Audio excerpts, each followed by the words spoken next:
morning, good afternoon, and good night, wherever you're tuning in. We are Slava and Jonathan, bringing you the SideQuest podcast, where we talk about character development, stories, and all things that are world building. And we occasionally take side quests, because, frankly, that's how conversations work. Just as a reminder, this whole show is spoiler heavy. So sit back, tune in, and join us on this episode of SideQuest. Good evening, Slava. Hey there, Jonathan. How are you doing? I'm doing all right. How about yourself? I am doing okay. I could be better, but I'm, as Tyler Durden quotes us, I am embracing pain. I'm paraphrasing him. To experience real reality. Are you Tyler Durden's blown out kidneys? Tyler Durden's blown up back, actually. Kidneys are just a fun side effect. Excellent. Yeah.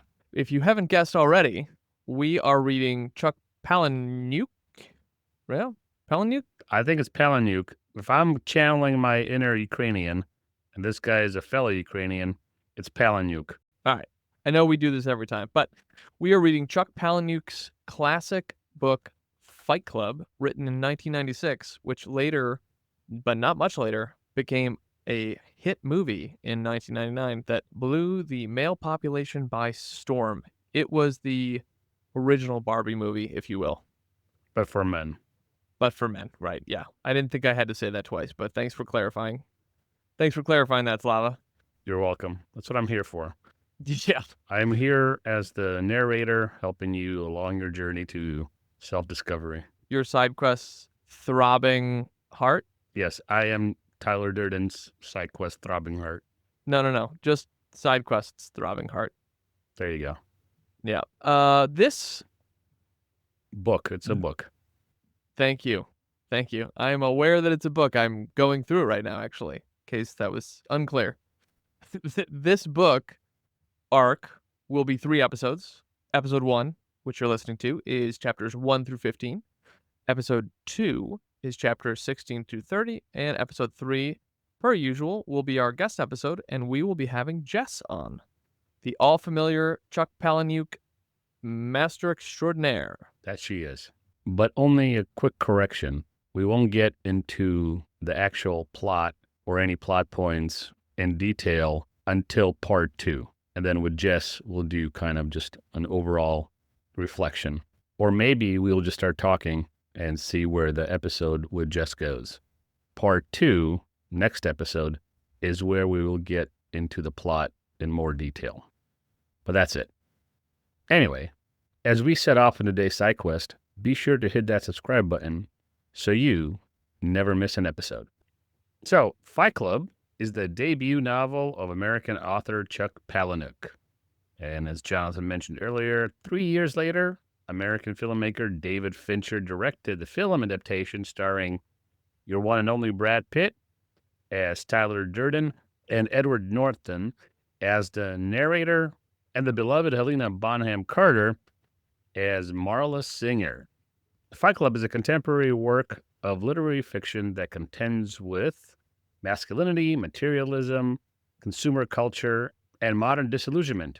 Inspired partly by a fight he had on a camping trip, Palahniuk wrote Fight Club partly in response to what he saw as an increasingly popular genre of female togetherness books and films. He wanted to write something similar about male affiliation. The novel follows the story of an unnamed narrator, told largely in flashbacks.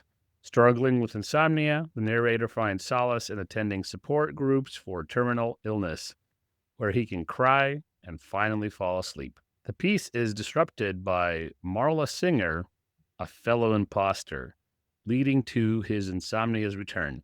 Dissatisfied with his corporate life, he meets Tyler Durden, kind of like we met, a charismatic man who introduces him to Fight Club, a secret group where men release their frustrations through physical fights. Their narrator and Tyler become close, but Tyler's relationship with Marla triggers jealousy in the narrator. Tyler's influence escalates to the creation of Project Mayhem, a movement of destructive and anarchist acts. As Fight Club and Project Mayhem grow, the narrator realizes that he and Tyler are the same person, with Tyler emerging when the narrator sleeps. Determined to stop Tyler, the narrator confronts him atop a building rigged with explosives. He shoots himself to get rid of Tyler's control. Surviving the ordeal, the narrator awakens in a hospital when he converses with staff who subtly reveal their loyalty to Project Mayhem, leaving the future ambiguous. Is that how we met, Slava? We got in a fight? Fist fight? Oh, I was going to say the nude beach, but sure. We got in a fight. Fist fight on the nude beach. Nice. Have you ever been in a fight before, Slava? Over the age of, let's say, 18. No, a couple under 18, but nothing over 18. Come close. Yeah, I've come close. I remember you mentioning to me a few times it was actually probably during the IT episodes of being in fights with kids. Yeah. I have the advantage of being a smaller guy by stature and a loudmouth, so people assume I'm insane. It's the Joe Pesci effect. Mm-hmm. Don't mess with the short guy because he might cut off your balls. Yeah, it really works. It served me well. It's got me out of some hairy situations, but I can't say even those were more than a handful in my life because I'm just not a man prone to violence. You know, I think that would surprise the viewers because of the angry outbursts, the regular angry outbursts on the show here. Oh yeah, I rant and rave like a lunatic sometimes, but I've learned how to curb. But it's controlled. I've learned how to control it, exactly. Unlike Tyler. Unlike Tyler, who blew up a building to destroy another building. Seems overkill, but whatever. Something like that. A quick note about the author. Chuck Palahniuk was born in February of 1962. And like Slava said, he's an American author, known for his transgressive fiction, which we'll get into a little later, if you're not familiar with the genre. He's currently published 19 novels, one of which is Fight Club, which we're talking about. Palahniuk worked as a diesel mechanic and a journalist before he was pursuing fiction writing in his 30s. And he was inspired by workshops led by Tom Spanbauer, I think that's how we say his name, whose minimalist style, writing style that is, shaped Palahniuk's own. He also volunteered at homeless shelters and hospice centers, experiences that heavily influenced his storytelling. And I think we see some of those major themes come out not only in Fight Club, but also in another previous book we did, which was Survivor. That's right. You want to know a little background on how he started volunteering at homeless shelters?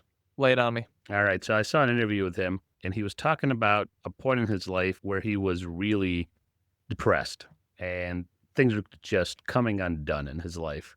And somebody invited him to church, and he was at such a low point in his life. He's like, fine, I'll go to church. Normally I wouldn't do this, but whatever, here I am.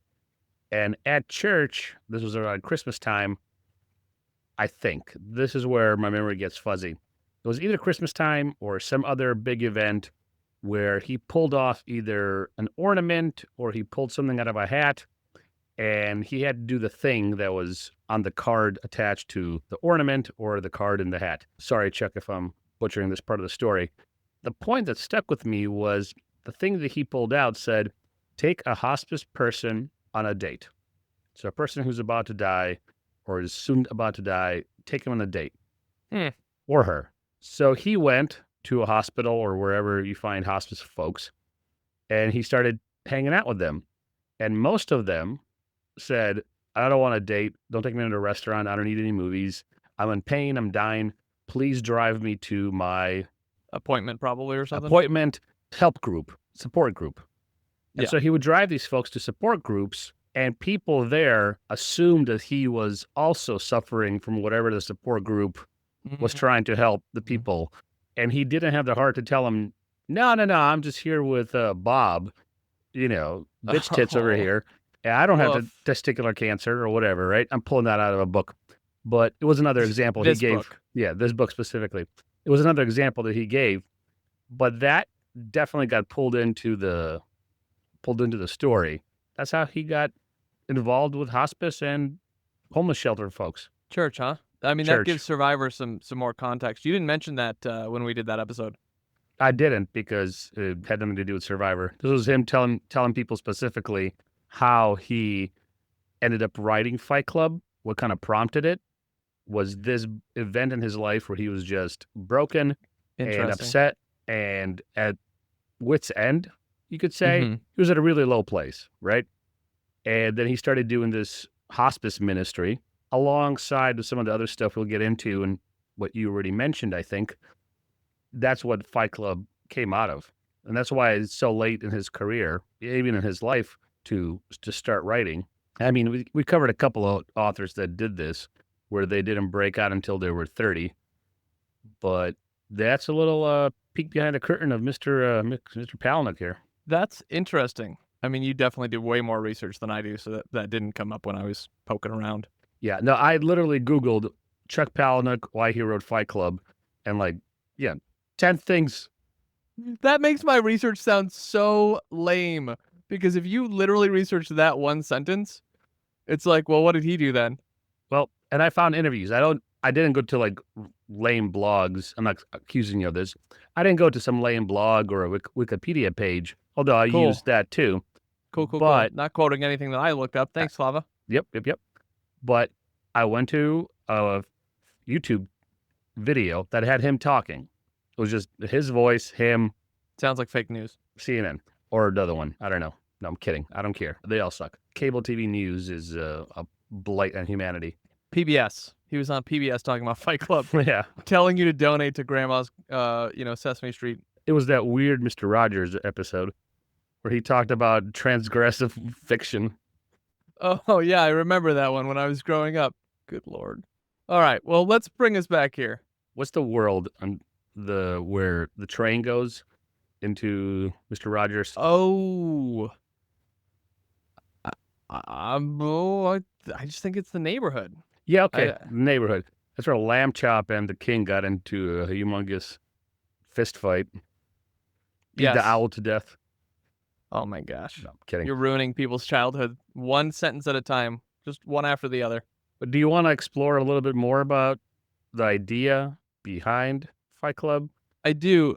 We talked about the nucleus there, like what sparked it, but a lot more work went into it. Yeah, give me the lowdown on that, because somebody like Palahniuk, who has I remember reading in some of your notes here, which I'm not spoiling it for everybody, but he was so distraught and basically festering. Yeah. And I mean that in a literal sense, festering in his own anger and despair. And from that, he wrote this. And that actually sounds similar to another book we read, which was Ball, where the guy was so fed up. Was it Peter? Paul? Robert McMahon. Close third. Peter, Paul, or Robert? Anyway, take it away. He was before they got married. Peter, Paul, and Robert. There we go. If you know, Most you people know. aren't gonna. Yeah, there we go. I'm sorry. Yeah, you're absolutely right. The Palahniuk was at a very low point in his life. He was miserable. He hated his job. He was struggling with post-college isolation. He had college debts. He felt a disconnection from society at large, and he decided to write a novel that would explore existential despair, as one does, As one does. and the search for meaning. So he's going through this, and he wants to explore identity, masculinity, rebellion, and then he says, all right, so I have personal frustrations.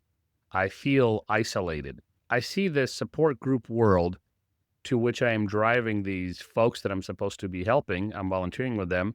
He finds that, wow, being around others is comforting. And to him, by proxy, and especially to those who are confronting death, it gave them a sense of relief and gave him a sense of vitality. And this is what inspired the narrator's attendance at the support groups in the book. As he's writing all this and processing all this, he's like, oh, it's not just being around people, but we need physical altercations and physical contact and touch, and we need people to participate with us. It's supposed to be social reactions. This becomes such a strange part of the story, but it's so evident in the book. So after a personal fight, which you mentioned, during a camping trip, left his face visibly battered, Palahniuk observed how people avoided addressing him or his injuries. Like he said in that interview, even people will look at his navel or his Adam's apple. And as he reflected the discomfort, look at the vulnerability he felt during these confrontations, these little interactions, This began to inform the creation of Fight Club as a book, but in the book, it's where he creates the space where physical altercations were normalized. So he normalized them, and he gave the narrator a cathartic release during narrator's bouts in the Fight Club. Mm-hmm. Having the debt, living alone, facing angst that he had with a dead-end job, he started to rebel against consumerism, and that poured into the book.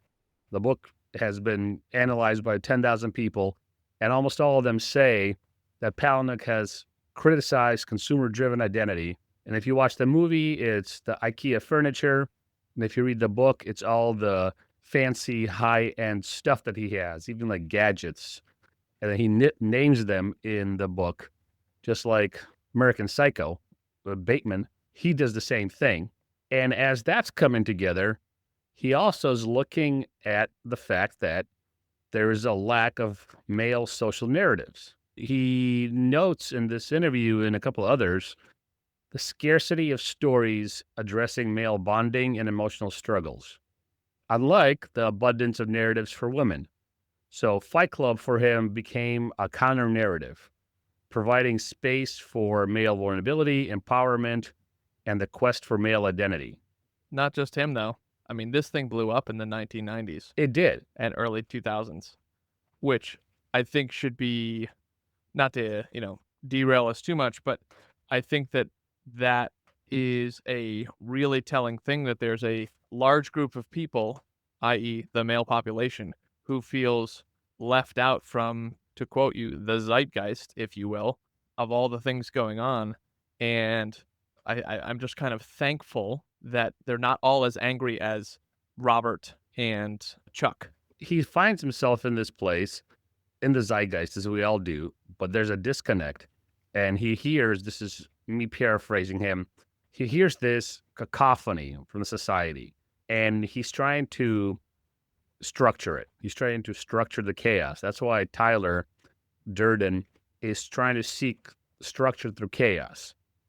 And so Palahniuk shapes Fight Club as a way for men with rigid, unfulfilling lives to experience temporary anarchy and freedom. Again, me paraphrasing him and some stuff I read about him.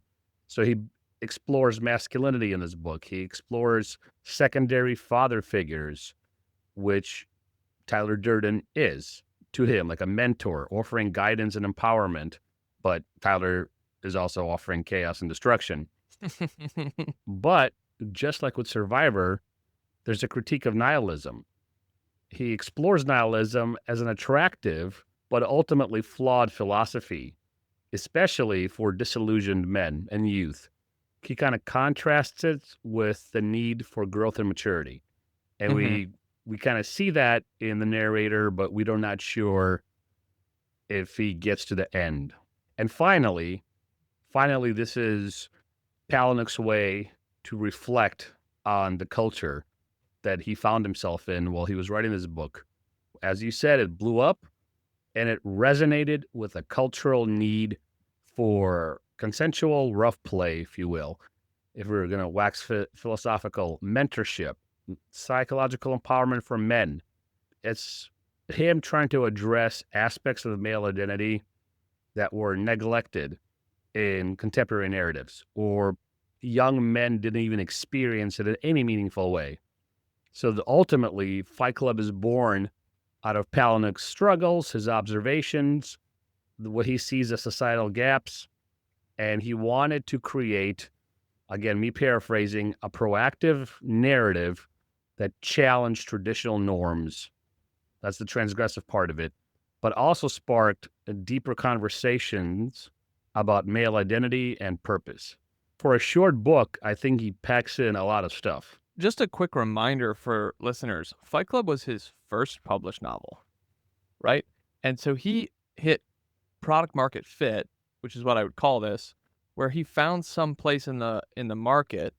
The market is like a group of people, right? So his product, Fight Club, found a market, disenchanted men, and the fit was, hey, this resonates with me. That's a big deal. product market fit is a really hard thing to hit. It usually takes people a long time, but he had some sort of accelerant on this because he was feeling this thing that it turns out a lot of other people were feeling. Now, I was pretty young in 99, and so I wouldn't read this or watch the movie until probably a decade later, give or take. But I would say that part of, and this is like looking back, so I'm curious about your thoughts, Slava, from back then. But looking back, I would say that part of the issues that I've seen were that there's, to your point, a lack of mentorship. Fathers have continually been berated in every sort of mainstream media, from Simpsons to Family Guy to whatever, where men are stupid, they don't do anything right. There's also no coming of age ceremonies anymore for men. And it's degraded into men are just here. We don't like them. We hate them. They're stupid. They can't do anything right. And men are sick of it. Now, granted, Family Guy I think wasn't out in 99, but Simpsons and a few other episodes identify dinosaurs. Do you remember dinosaurs? I do. Not the mama. Right? Like, there's so many things that just say, all right, men are stupid. They can't do anything right. They're just dumb blue-collar workers, et cetera, et cetera. Chuck was clearly old enough to feel the pressure and weight of that. And he was like, this is awful. I wasn't even 20 when this movie came out. And I want to say I watched it in the movies, in the movie theater, or just after it hit DVDs. I think it was just after it hit DVDs. So I watched it, and I could relate for the reasons you mentioned. But now, the caveat here, and it's not really a caveat, maybe it's a nuance. The nuance here is some guys can't get rights. They are what is depicted on the television, was depicted on television, because that's the men that society brought up. Listen, I can't tie a tie. Like, I barely can tie a tie. Every time I tie a tie, which is once every decade, I need to watch a YouTube video. For the random weddings you get best maned for. Right. But there is something about some men that I know, and men in general out there that I don't know, that they are kind of useless. Not in the sense that I'm judging their worth or value as human beings, but this is the guy who's in his 30s, wears graphic tees, old New Balances and cargo pants because, well, it's just dumb to, put any care into what you think, because that's what girls do. And I'm just a man. All I need is a beer and, go change brakes on my car. Listen, I like beers. I also can change brakes on my car. I can do light construction work because I was in construction. So I can do light work around the house. So I can do quote unquote manly things, but I feel like there's some men in society at large and in my life, they're just kind of just there. And again, it's not a judgment of their value. I mean, there's some people, like I said, who I can't get right. So no matter what you give them, they'll never take anything and make anything out of it. But I think a lot of it has to do with the generation that raised them, that created the world that we're in. Yeah, I would agree. But the tough thing about that is, like, we're in the present. And even though people are the product of society, partly, to your point, they're also the product of their own choosing responsibility, choosing whether or not they're going to engage. And it's difficult because it's like, yeah, you got handed a bad deck of cards. But you know what? That's literally what everyone gets handed. Everyone gets handed a random deck of cards. That's it. You don't get to choose them. You got to deal with it. I've talked about my birth defect on here a bunch of times. We literally had to push this episode because of it. You don't get to pick. And to your point, we've lost the John Waynes. We've lost any sort of characters to look up to when we're growing up. All we have now are the Homer Simpsons, the can't remember the dinosaur's name, the guy from Family Guy, whatever his name, Peter. Yeah, that's it. Those are the people that we've looked up to growing up. And I know that you said this doesn't affect their value. That's objectively, but it does affect their value internally, which is a whole different animal. Yeah. And then it ruins like their motivation to want to do anything, which I understand because I've been one of those people. But eventually you have to just nut up and go, cool, I'm going to do this anyway. And people aren't going to like it. And you have to stop caring. You just got to live your life. And people are going to critique you for everything you do, even if it's the right thing. If I had $1 every time I did the right thing, like objectively, morally objectively, we won't get into it, but like morally objectively the right thing, helping someone across the street, stopping to like literally feed a homeless person on my last dollar, like, You'd have $4. excuse me? Did you say I would have $4? You jack offs. I'd have like $400,000. Oh my gosh. Because I used to be one of those nice guys, which we don't have to get into that unless you want to, but like I would do nice things for people all the time. And I wouldn't tell people about it. Yeah, what do you mean by nice guys? Do you mean the guy that gets trampled by all the girls, like the stereotypical nice guys? Or do you mean actually like a nice guy to Both. a I was fault both of those. where you're just always trying to help somebody, always I did running both around? of those things. Okay. I got trampled on by women because I was trying to be nice.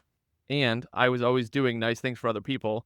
And then eventually literally had to just stop because I wasn't doing anything for myself. I spent a decade doing that from like 18 to 28 and then looked at what I had left and I was like, I literally have nothing. I've done everything for other people. I didn't do anything for myself. I was like, I have to put myself first now. I can't do this for other people. This isn't the life that I want to live. Something you said just a second ago is connected to a conversation I just had with my wife at dinner. And we were talking about a family member who's a can't get right. And she was just kind of not bemoaning it, but that's too strong of a word. Venting? She was just venting because she was sad about it. And she said, will this person ever learn? And I said, probably not, because he is currently 42 and him licking his own wounds and blaming his parents, and they weren't great people at all. They really screwed up his life. But at this point in his life, it's as painful and destructive as it is. It's easier to lick his own wounds than to take the necessary steps to get out of the muck that he's in, because it's going to hurt. It's going to feel unpleasant, to put it lightly. It's going to probably force him into a few existential crises, but that is harder than sitting in his own filth, to use a dramatic, term there. Never adjusting or never taking the necessary steps to get out of the rut, because as painful as that is, it's easier than making the hard steps to do the right thing. And to bring it back to the book, a lot of the men, young men at that point that I grew up with, and even some older guys, like the guy who suggested Fight Club to me, now I remember, it was a DVD that I rented to watch Fight Club. He was working the restaurant that I was working at, and he was talking about how, he watched it in the theater and it blew his mind and it was the greatest thing ever, and you should definitely watch it. I remember him going through like the motions, going through the plot and telling me the plot, and he didn't spoil it for me, but he was telling me kind of like the essence of the story without getting into it. He identified with what the movie was trying to say, right? Yeah. The movie follows the book pretty well, so it's not. Yeah, it does. It's not that far off. The ending is a little different, but for the most part, it's like 96% accurate. Right. So even at that time, somebody approaching his 30s felt that. And that's what Palahniuk was. Palahniuk was in his 30s when he wrote this. And so he hit that market segment. But when I watched it, I was like, oh, I feel this too. I understand what it is to be disillusioned and have a dead-end job, not know what you're doing after high school, not having a father figure, kind of having to figure out things on your own. And I'm a cynic, an absurdist at heart. Shocked. Remember we talked about if we weren't Christians, we'd be absurdists. So Yes. I was that. At that point, I was quasi-agnostic, looking at the horizon where atheism was just to beyond those mountains over there. And I know myself, and I couldn't articulate it then, I can articulate it now. I was definitely an absurdist at that point in my life, without even knowing what that word meant.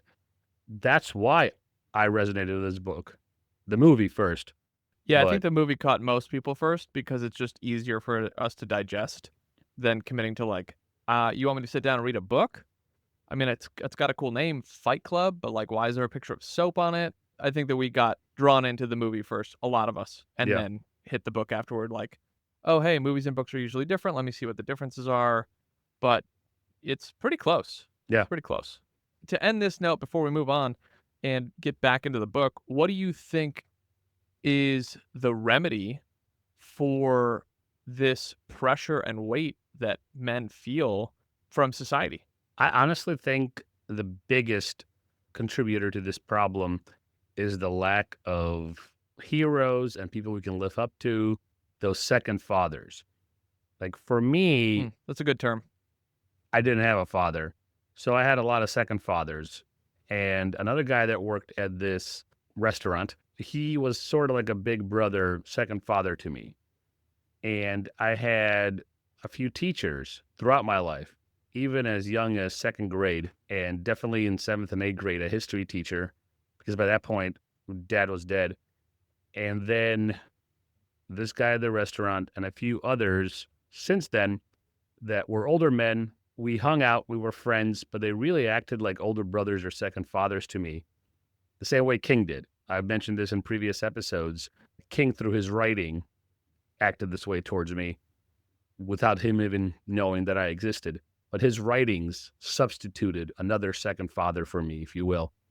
And I think that is at the nucleus of the issue, because you always have crazy societal norms that people buck against, and this is why transgressive writing is so cool, because it bucks against those norms and kind of shows the emperor that he doesn't have any clothes. Because some of it is just garbage, like the consumerism, where you fill your empty heart with whatever, IKEA products in a movie, but name your poison in real life. It doesn't matter. And that is what causes a lot of men to be disillusioned and not being able to function like men, because they don't have anybody to emulate. And this is sometimes an issue, even in two-parent homes, two incomes, everything is great. Dad doesn't drink, mom doesn't beat you, whatever. As best of a situation in our broken world you can picture, even guys from those homes don't have the necessary input into their lives to make them like good men. And all that means, and I'm not talking about some guy that can take out 17 Vietnamese with an Uzi and bench press 600 pounds. Like, that's movies.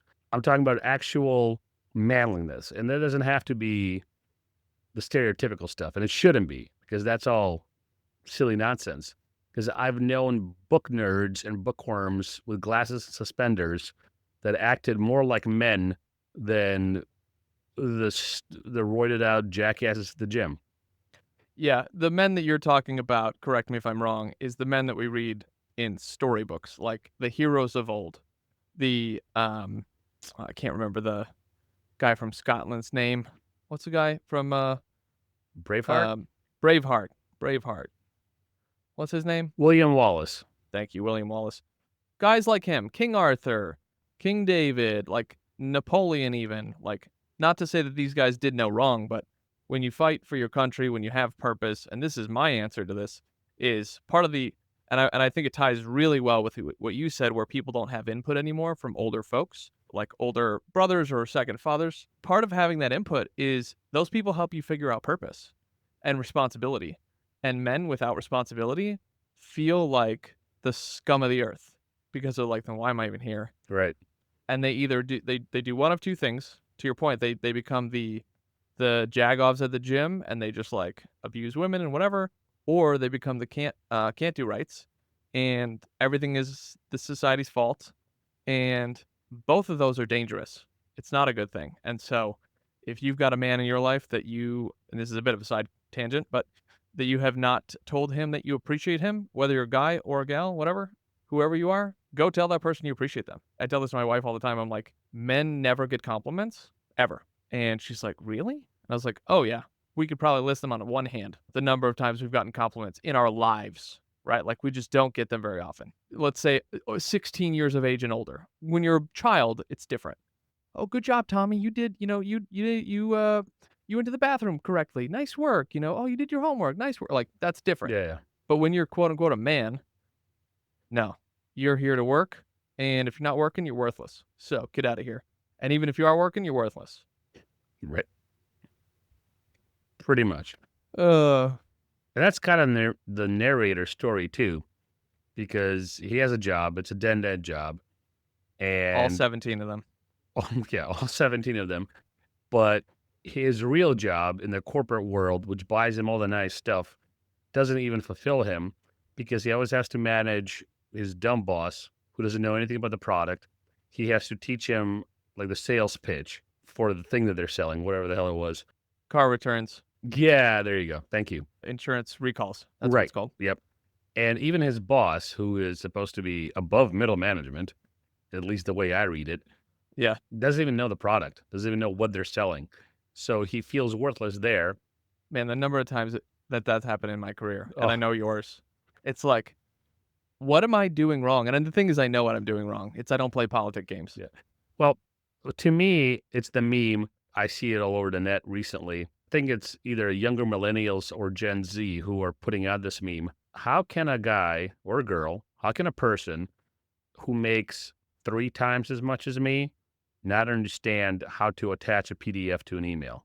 Can you print this webpage for me? Okay, I don't want to derail this. Please finish your point. It's the second father. I've seen those second fathers in my life help me tremendously, Same, where I was able to same. get out of my rut. And despite having at times meaningless jobs, difficult situations that I had to face, even existentially, I've mentioned this less times. In 2014, my world kind of imploded and I had to figure out my identity, a new career. What am I doing? A lot of work went into me becoming a professor, and I was on that track. And when my world fell apart, I was applying to the local liquor store to stock shelves for $6.15 an hour because everything fell apart. And now, come full circle, there's kind of some, call it grace, call it divine providence. I am now an adjunct professor in the field that I ended up going into post that explosion. So Mhm. as that world came apart, I was given a chance to do digital media and I excelled at it. And now since then, it's been 10 years of me doing digital media professionally. I've been doing it for 15, but professionally, 10 years of doing digital media strategy, social media optimization. I am now teaching that as a professor at a college. So things turned around for me. For a lot of guys, it doesn't. To wrap it up, it goes back to society at large. Yes, it's screwed with both men and women. But since we're talking about young men here, is those second fathers that are just missing because they're either died off or they're not playing ball anymore. They're like, I'm out. Well, they're also not in the same circles. You can't find them anywhere. They haven't gone away because there are some still around, but you don't run into them at the gym or the wherever because we don't talk to each other in society anymore. So No. that's a whole different rabbit hole. If you're enjoying today's side quest, do us a favor and rate the show real quick so that others know what to expect on SideQuest. Let's build this casual book club together. Now, moving on here, you keep referencing this idea of transgression or transgressive fiction.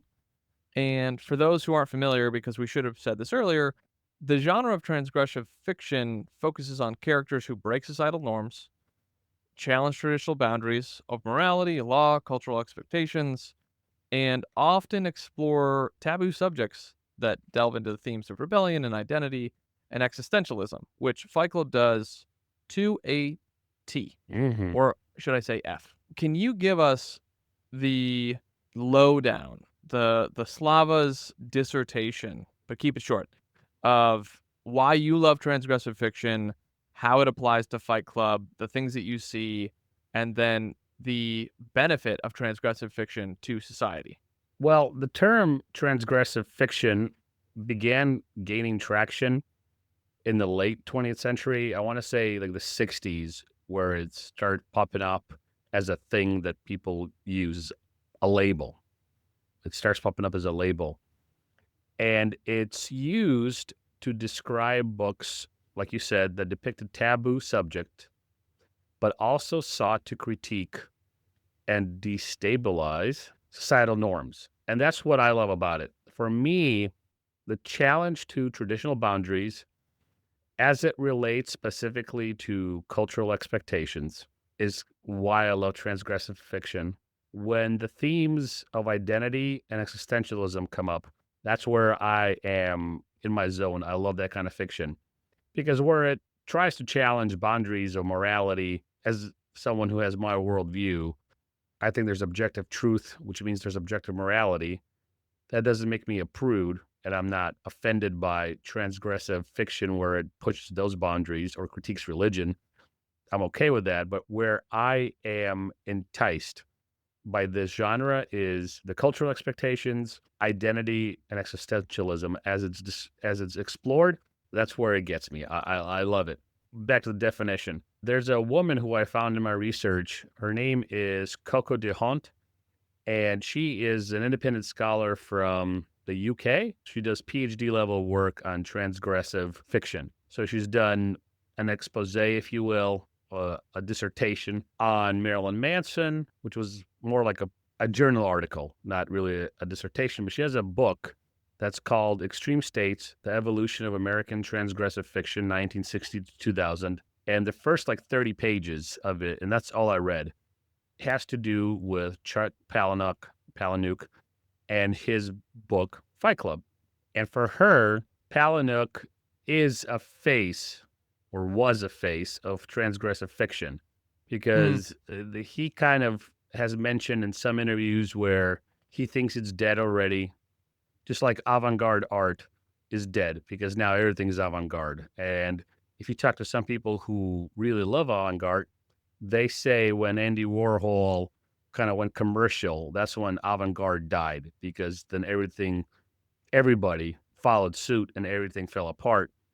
But for her, when she was writing this book, which was probably a few years after 2000, she saw Palahniuk as the face of transgressive fiction. And her quoting him, she says that this genre is what he's most famous for. He has defined transgressive fiction as fiction in which characters misbehave and act badly, commit crimes or pranks as either a way of feeling alive or as political acts of disobedience. Characterizing his own, this is her describing Palahniuk, his own viewer as fiction that uses antisocial behavior to interrogate sociopolitical norms. Palahniuk, according to Hunt, also said that this type of writing is no longer accessible or easily accepted or even welcomed after 9/11. So there's this conversation going on that this type of stuff is either dead because it's been done so much, where I don't want to put words in Palahniuk's mind or mouth, or it's because 9/11 kind of killed the vibe, if you will. If somebody in the audience knows more than me about this, correct me in the comments. So she understands the genre, this is DeHont, as a historically evolving type of fiction that takes on specific form and level of importance during specific historical periods, changing along with the extra-textual socio-political shifts that it explores. So things kind of happen in tandem. She argues that transgressive fiction isn't just text that shocks or has socially unacceptable behavior for the hell of it, but it develops social ideologies and crosses between boundaries. Her view, however, still considers transgressive text as simply reflecting society. DeHont thinks it has the potential to disrupt seemingly stable ideas, norms, and conventions. There's like 2 or 3 streams of thought going on at the same time when people talk about transgressive fiction post 9/11. But at the end, the bluff, if you will, the bottom line up front, transgressive fiction explores the violation of moral, social, and cultural boundaries to interrogate and reflect, shine a mirror to the naked king, on the ideological structures of its time. And the characteristics that she puts forth for the genre is its boundary crossing content, critical and reflective purpose, like the inherent purpose of it. It's dynamic, it's ideological interrogation, as she puts it. There's a specific narrative style to it, there's specific aesthetic to it. Transgressive fiction employs stylistic techniques such as grotesque imagery, repetition, destabilizing narratives to amplify its themes. And again, the key feature is antisocial behavior. It's this rebellion. It focuses on marginalized people. The gore comes into it again, the use of violated bodies as metaphors. The definitions I read, both by DeHunt and others, they keep repeating this. Cultural reflection are words coming up all the time in my research. It's supposed to serve as a mirror, and it's critical. It engages the culture critically as a critic. Rather than offering clear solutions, it opens space for readers to question and analyze the cultural norms it critiques, the power dynamics it critiques, and leaves the ending of its narratives ambiguous. And all those things I like, but I like them because of what they are attempting to do. And it's challenging traditional cultural expectations, and how they do that is by exploring identity and existentialism. And to me, I think it does it so well. And because it's ambiguous, it opens itself up to conversations like we're having, although you and I probably will agree on 98% of things that we discuss. But even if I'm talking to somebody who's far more right than me or far more left than me, but all three of us, let's say for this hypothetical, enjoy this type of literature for the reasons that I enjoy or similar reasons, it opens up for such great conversations. That's why I love this stuff. It does certainly open a lot of conversations. And I'm glad that you touched on antisocial behavior, because that's pretty much what we were talking about earlier in the two different groups of people that we said were dangerous, which was the men who are the can't-do-rights and the ones who just become misogynistic. Yeah, the self-appointed alpha males, which you're not alpha. An alpha doesn't need to tell you that they're alpha. So you're not alpha. Stop talking. Correct. I always love this line from Game of Thrones where Joffrey, who's king, and he's like 11 or something like that, he's like, "I'm the king," and his uncle, who's really pulling the strings, he's like, "No king who's really the king has to tell people they're the king." Exactly. Or he says it more eloquently. He's like, "If you have to tell people the king, you aren't." It's wild. It's a good line. There's one point that you made me think of a quote. You said a lot of things, so I will try to keep this brief. But the quote that I thought of was, "You can avoid reality, but you can't avoid the consequences of avoiding reality," which I believe was Ayn Rand. And it's a quote that I think about a lot because I've been the can't do right for a while. I told you earlier, like, I spent a decade trying to help other people and realized I was in the squalor with them and didn't have to be. And that doesn't mean that I'm better than them, but it does mean that how do I say this? Oh, this is how I say it to people. So if you say, "Jonathan, I need $100," and I go, "Yeah, sure, I'll give you $100," and then I look at my bank account and I don't have $100, you know what I can't give you? $100. Same thing applies to peace, joy, direction, purpose, responsibility, et cetera, et cetera, et cetera. The people that you were talking about, these second fathers, the brothers, this external group of people who are meant to influence you because we're meant to be a community, not individuals, which, I mean, we're tiptoeing closer to that, which maybe we will dive into in the next episode. But those people who had that thing that we needed, that were able to influence us and plant seeds of like, hey, there's hope. You know, I can't tell you how many guys that were big brothers or second fathers, even in just little things where it's like, oh, maybe I can get a job that pays properly if I do a couple different things than if I, swallow my pride. You're going to have stupid people that you work with all the time. That's just part of it. Anyway, I want to keep that short to add on to your note about transgressive fiction, where, this quote, "You can avoid reality, but you can't avoid the consequences of avoiding reality." And I think it's something that we need to remember, because today's choices, regardless of even if it's that I choose not to do something, is a choice, and it does have consequences, and you will have to pay those consequences every time. Unless anybody think better of me than I deserve, I was a can't We get don't. right for a long time. We don't. Thank you. And most of my teens and part of my 20s, I was a can't get right. Now, it got a lot better in my 20s because I had jobs, although they were menial labor jobs, they did provide money and friendships and some purpose. So seeing the fruits of my labor, for lack of a better term, I was like, oh, So if I continue in my construction work, I could do this, this, and this. And these guys make good money if you get into a union. And I really like this part about construction. So if I continue on this path, it will lead me to a better life. And then went to college and I kind of got the academic bug. And then I got into seminary and I got bitten by the academic bug even more. And then I was put on this track to teach church history eventually, or some sort of systematic theology courses. And so I went to grad school, and then the whole 2014 happened. But it was all because of the second fathers and the brothers I mentioned, and finding community, finding friendships, finding purpose in closed environments with other men. That kind of got me out of the can't get right attitude and lifestyle I was living up until then. So yeah. It's true. It's all true. Moving on, though, let's rewind this book to the beginning, where we get the setting of the book super strongly at the beginning, where we're actually at the end of the book. And we trust the narrator.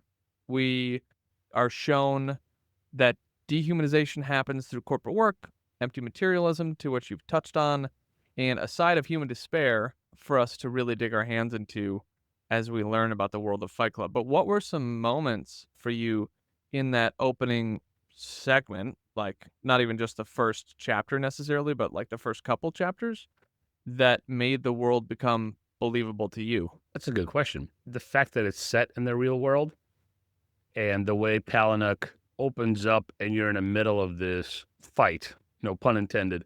I was going to say pun intended. So you have this guy who stands on the edge of a skyscraper. We don't know his name, but he's with a man named Tyler Durden. And Tyler has stuck a gun in his mouth. And what does Tyler say? He goes, oh, really isn't death. Okay, so you're in a skyscraper, you got a gun in your mouth, you're on the 192nd floor, so it's a pretty big skyscraper. And their narrator knows that the building will be destroyed in 10 minutes by explosives that are planted around the foundation of the columns, by an entity, if you will, called Project Mayhem. Mm-hmm. And right away, you see that something is amiss. The narrator has intimate knowledge of how to make explosives. And the way it's written, you're not sure why he knows this. And I think you're not sure if he's sure why he knows this. But he tells us, well, it's because Tyler knows this. So there's some kind of relationship between Tyler and the narrator. And if you read the book twice, and you're like, oh, okay, they're the same guy.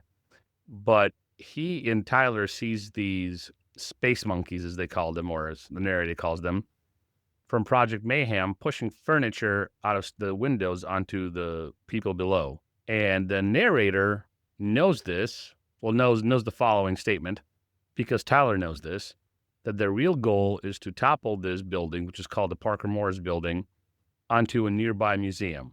The narrator thinks that this is really about a woman named Marla, and you get a sense that Marla's part of some kind of love triangle with the narrator and Tyler. So right away from the beginning, the novel sets up Tyler as this extreme violent person who perpetuates extreme violent acts as a response. And this is me analyzing the book. You wouldn't get this as on the first read through, I don't think, unless you're some super professor. As a response to the narrator's inability to his can't get rightness, because it seems like he's giving the narrator, a chance to come to Jesus, come to Jesus moment kind of here. And the narrator, well, you find out in the first opening pages, he is emasculated by modern life. He's unable to have a relationship with Marla. There are other problems in his life where he can't get ahead at his job and he feels enslaved to consumerism. And so these frustrations are thrown in your face right away. But these frustrations are kind of in this whirlwind of death and destruction that's happening. And you understand as the reader, even the first time, this is the end of the story, and the narrator is going to tell you how he got here. It's something that is thrown at you right away, and you're right in the middle of it. That's what made it feel real. I agree with you about the being set in the real world. because I've worked for a corporation. I've worked for a bunch of them. I've been at the bottom. I've been in the middle. I've never been at the top. And the quenching, life draining, sucking, soul sucking, life draining, soul sucking reality of having to show up to that and be treated like garbage by people who are literally dumber than you and don't have any shred of decency and think that they've made it because they are middle management, when really they could change the way that the work is being done and you could have fun at work with people that you work with, and you don't have to be family like people say today, which is stupid. Like, thanks so much. You don't fire family. It's not possible. You don't do that. So let's stop calling that family. But it felt real to me when he was describing the corporate world, right? That's the thing that got me. Yeah, and they're also, I'm not trying to be punny or anything like that or pull a pun out of here, but as you're viewing this opening scene, Tyler and the narrator are trying to find the real by feeling pain and coming closer to death. But even here, where they're really close to death, it seems, at least in a second read through, it's not as authentic as they hoped that it would be, or as authentic as the narrator thought it would be. He has a gun in his mouth. He's standing on the side of a building that's about to explode. But this guy named Tyler says, even this isn't really death. So their feelings, how do I say this? Their feeling that this experience isn't real maybe suggests that their strategy that got him here, which is obviously violent, was a way to find this real thing, but it's ultimately flawed. And this is the scenario that you get thrown in the opening pages. Yeah. It's chapter 1. I'll tell you, this is up there for me. I know that I went off a long time ago during Warbreaker about the hook of a book, and this one did it. This one really drew me in. And I think that, no, I don't think Palahniuk knew what he was doing. He's like, this is what's going on. Like, this is what this type of being who's been beat down and is frustrated and is finally doing something about it does. To reference something you mentioned earlier, where it's like we don't really see this type of work anymore put out. I never would have connected that to 9/11, but that makes sense. Even I feel like we see less diehards today, where it's like, hey, there was a building blown up because America did take a real hit.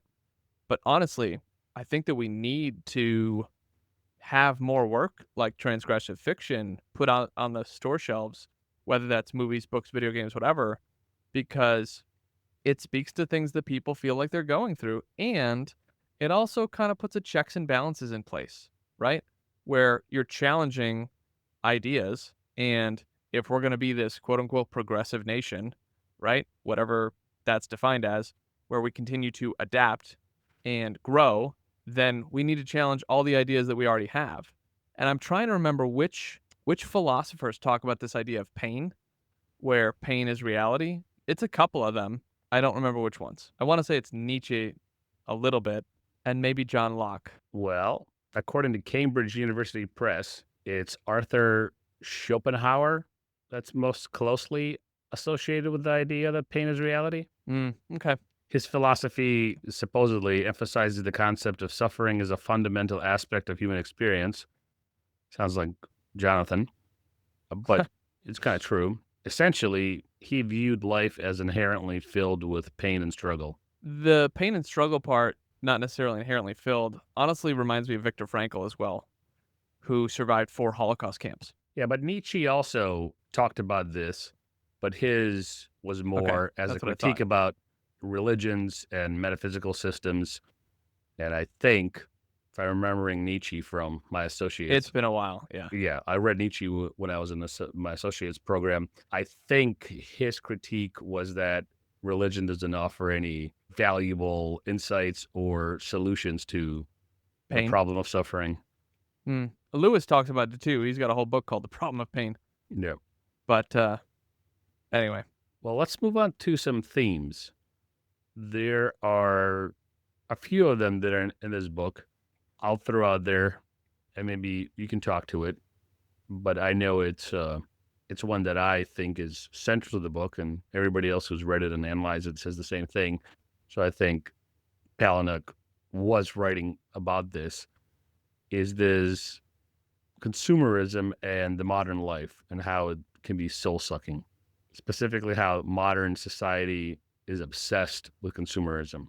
Yeah, so we're recording this just shortly after Black Friday.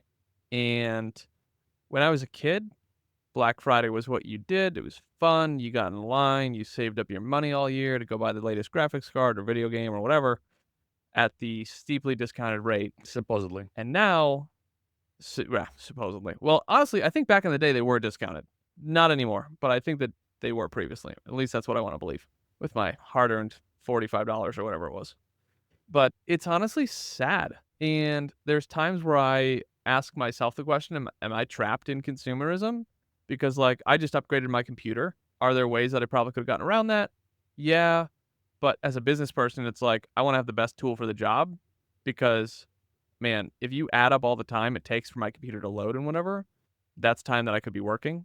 So I wonder, and maybe I'll throw this back at you, is like, what's the line between buying really nice stuff, right? You know, whether that's a brand new Tesla Cybertruck or it's the brand new Mac computer that I just bought. Where's the line of consumerism? And I have an answer for this, but I don't want to taint your thoughts on it. Yeah, so where's the line, I guess, is the question. Yeah, that's a good question. Well, let me answer your question less directly, and I think I'll get to the With point. a question? And I'll try to be brief. So what you did was you bought a tool for your work. That's different than buying something just because the new MacBook came out with the new chip, and you're That's trading fair. in a 6-month-old Mac because the new one has a better graphics card. Mm-hmm. There is also something else in the same vein where I like style. I like stylish clothes. I have a particular style I like. I have the disposable income to buy clothes whenever I want. And there's been times when I bought stuff on impulse because I'm like, ooh, I really like that jacket. And so I just buy it because I can afford it. And I like it because I like it, right? I like it the way I look. I like the way I feel. And I'm going to buy this jacket. It doesn't give me any self-worth. Now, if I bought a jacket a week because I couldn't help myself, or it filled a deep crevice within my soul and momentarily gave me a dopamine hit or some sort of feeling of being in the in crowd, that's when consumerism has overtaken. That's when you are a slave now to consumerism. And the consumeristic culture in which we live in pushes that at you all the time. Oh, you deserve this. Treat yourself. Slay.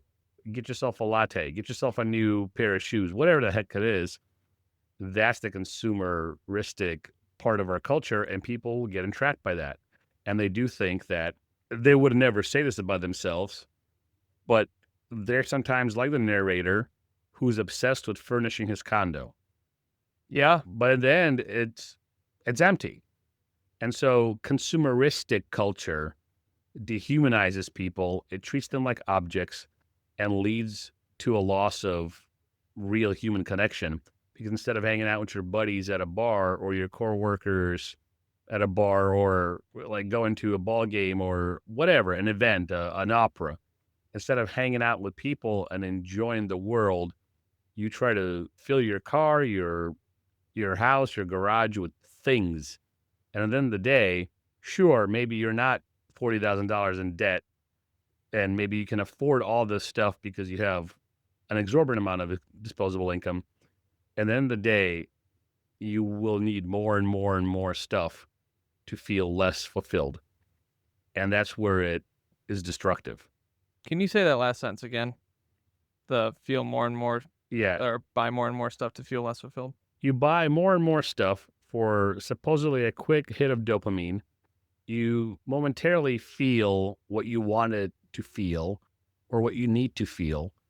But after a while, the effects don't last as long. At the end of the day, you feel just as crappy when you're alone on a Sunday afternoon as you did the previous week when you bought the other thing that gave you momentary relief but didn't really feel that need, the human need that you have. Yeah. Exactly. I think it's important that we, and I've said this on, man, probably half our episodes, you got to be starkly honest with yourself. Just call yourself out. No one else is going to do it unless you have real friends, which that's a whole nother can of worms, having real friends versus not. The treat yourself thing is huge, huge, huge, huge today. I mean, I do it. I get it. I understand. Yeah, But everybody does. it doesn't mean it's good for us. Like, what happened to waiting for the gratification? Working really hard when you're a kid because you can only make $1 a week and you need to save up $12. And so it's 3 months to really get the thing that you want. And instead now it's, well, I have a paycheck and I have a credit card, so I'll just do whatever I want. And you wonder where all the time goes. The stuff doesn't fill you because it's a quick hit of dopamine, and then you wonder what you got to buy next. It's the worst. It's awful. Anyway, the one that I'd like to pick as we're winding down here is mortality and human connection. You kind of touched on this a minute ago, where consumerism turns people into things, right? That doesn't directly tie with mortality, but I think it quickly leads to it, because if people are just things and you use them, then what if someone uses someone who's a family member of yours that you care deeply about, but they're just doing what you do to other people, right? And I think it's also something that we need to look deeply in the mirror on and go, hey, we're all going to die one day, and it would be really great if we lived with urgency and you set forth to really try and achieve whatever you wanted to do with this life. And if you don't know yet, then the first question is just figuring out what you want to do, which is fine, but you are going to die one day. It's something that we see inspiring stories written about, like, oh, so-and-so got cancer, they quit their job, they did this thing, or someone lost their leg and then they did this really great thing because they were struck in the face with their own mortality. And it's when we have that, we start living different. And if we want to see this really deep, rich, holy, authentic world that we all like theorize about, then you need to think about mortality daily. You could die tomorrow. Let that sink in. Tomorrow, you're dead. That's it. Is your life well lived? Forget religion for a second. Like, if we took a book of your entire life, was it well lived? Because if the answer is no, then you need to sit down and have a conversation with yourself. Do you want to be a jagoff? And if you do, then you know what? Go for it. I don't think you should. You won't feel better about it. You're chasing dopamine hits. But if you want to be a jagoff, be a jagoff. Fine. But like, address your mortality. And that's the thing. Like, you have to live a life towards something or for something. And I want to caveat this. We're not saying that you all should be William Wallace or Bonhoeffer or Viktor Frankl. You could live a simple life in middle America, work a blue-collar job, pump out kids, have a white picket fence, a dog, and 2 cars. But if that life, whatever it looks like, it has to be lived well. It has to be lived for something outside yourself. Otherwise, you will feel insignificant and you will try to suppress the feelings, the thoughts of your conscience, of your soul, pointing out your insignificance and mortality. You will try to suffocate that. But if you have a life that's well lived, as a plumber in Ohio or as Bonhoeffer in Germany, whatever it is, William Wallace, pick your hero. You can live that life, a peaceful life or a turbulent life. If it's lived well, when you do face mortality, whether it's at night in your bed as you're falling asleep or on a battlefield, you can face it well. Yeah, and that is a really good caveat, because you don't have to be the next Brad Pitt. It's not a pun, but I thought it'd be a good example. But you can be authentic and real and embrace your own mortality and live a really wholesome and beneficial life for your community, being simple. Honestly, and some people might call me haughty for this, I wish I was more simple. I just can't be. It's just not how I was knit together. I think too much. I read too much. I have to know things. It's probably once a week that I think, man, I really wish I was simpler. And that doesn't mean dumber, because some of these people are actually brilliant if you talk to them, if you slow down long enough to have a coffee with them. But I'm not. I got to think about a million different things. And it's just how I'm put together. But man, I'm super jealous of these people sometimes. I've met people who are janitors, and they're the happiest people in the world. They're like, oh, yep, plunge in the next toilet. You know how it goes. And they're just happy. They're content, which is a better word to use. And they like don't make a lot of money, but they love their family and they have good relationships. And it's like, man, that's like what we as the larger society are quote unquote working toward. And they have it. But they're, literally shoveling shit that you put in the toilet at your corporate job. So Exactly. I think simple is still a good word because we're not talking about simple-minded. We're just talking about simple lives. yeah, And I guarantee you the plumber from Ohio has a much doesn't simpler, have the latest MacBook. right, Doesn't have the latest Tesla. but he has a normal, peaceful, simple life. And every life and every person has ups and downs. Family members die. You struggle with cancer. And we mentioned this in one of our previous episodes where, yeah, if you have $1 million in a bank account at 4.4%, that cancer is easier to deal with than if you're making $47,000 a year. Sure. Mm-hmm. But you could have the $1 million at 4% and still be unfulfilled and a damaged, broken individual, or you could have $47,000 with a family that loves you. And when you come home, you find peace, despite the fact that you lost your mother the previous week, or despite the fact that your wife might be struggling with the said cancer. You can still have more peace than the guy who has all the money in the world to pay for every chemo treatment that, you could possibly imagine that you would need. It's nuanced. Life is complicated. It's not a simple answer, but the answer is definitely not a new MacBook Thanks, Slava. or a new jacket for Slava. Little taste of our own medicine is what you're telling me? Yeah. That's fun. Well, let's call this episode a wrap with one more side quest before we go. I'll let you take your pick. So, we've just talked about pain and suffering and the difficulty of life. We can either stay real or we can stay fun. So I'm going to read both these options and you pick one. The first is when Tyler burns the narrator's hand with lie and he wants him to wake up to reality. Is there a painful experience or difficult experience in your life that ended up waking you and teaching you something? And I know there's a handful of them because we talked about some of them during it. Or the other side quest we could take is soap slogan, where if you were going to run this soap company that is in the book, what would the company's tagline be if you had to sell soap with a bizarre or ironic twist like Tyler's? Well, let's go with the fun one for two reasons.